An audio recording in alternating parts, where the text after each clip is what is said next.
அட எது எடுத்தாலும் 100 ருபீஸ் தான். நம்ம சரவணா ஸ்டோர் அண்ணாச்சி கடையில் ரங்கநாத் ஸ்ட்ரீட் தான் இன்ட்ரடியூஸ் பண்ணியிருக்காங்க. ஒரு தனி கவுண்டரை வச்சுருக்கேன். இந்த பார்ட் 2 வீடியோ. லாஸ்ட் வீடியோவில் நான் ஸ்டீல் எல்லாம் காமிச்சிருந்தேன். இன்றைக்கி பிளாஸ்டிக் டப்பாஸ் தான் காமிக்க போகிறேன். இது எல்லாமே 100 ருபீஸ் தான். 3 செட் 4 செட் எல்லாமே 100 ருபீஸ் தான் இருக்குது.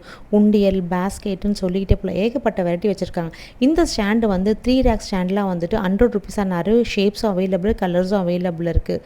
இங்கே பார்க்க நிறைய வெரைட்டிஸ். ஆயில் கேன் 100 ருபீஸ், ஃப்ரிட்ஜில் வைக்கிற கண்டெய்னர்ஸ் இது 2 வந்து 100 ருபீஸ். அதே மாதிரி வந்து மல்டி பர்பஸ் கண்டெய்னர் கூட அவைலபிள் இருக்குது. எல்லாமே சூப்பராக இருக்குது. இதெல்லாம் சிங்கிள் பீஸ் 100 ருபீஸ். எவ்வளோ அழகாக இருக்குது பாருங்கள். 3 செட் 100 ருபீஸ், இது 2 செட் 100 ருபீஸ், 5 பெட்டி 100 ருபீஸ், எல்லாமே 100 ருபீஸ் தான். பார்க்கவே செம்மையாக இருக்கல. கிளாஸ் வெரைட்டியும் 100 ருபீஸ் தான். 4 கிளாஸ் 100 ருபீஸ். நம்ம நிறைய மாடல் வச்சுருக்காங்க. பிளாஸ்டிக் டஸ்ட்பின் குட்டி வந்து 2 பீஸ் 100 ருபீஸ். ஸ்டீல் உண்டி இருக்குது. அது மாதிரி ஏகப்பட்டதுக்கு அது மாதிரி 100 ருபீஸ் பொருள் பிடிக்கும்னு நினைக்கிறேன். உங்கள் ஃப்ரெண்ட்ஸ்க்கு இன்றைய ஷேர் பண்ணுங்கள். இது யூஸ்ஃபுல்லாக இருக்குன்னு நினைக்கிறேன். ஏகப்பட்ட மாடல் இருக்குது. 2 தொடப்பும் 100 ருபீஸ் தான். ரொம்ப ஆச்சரியமாக இருக்குது. ட்ரை பண்ணி பாருங்கள்.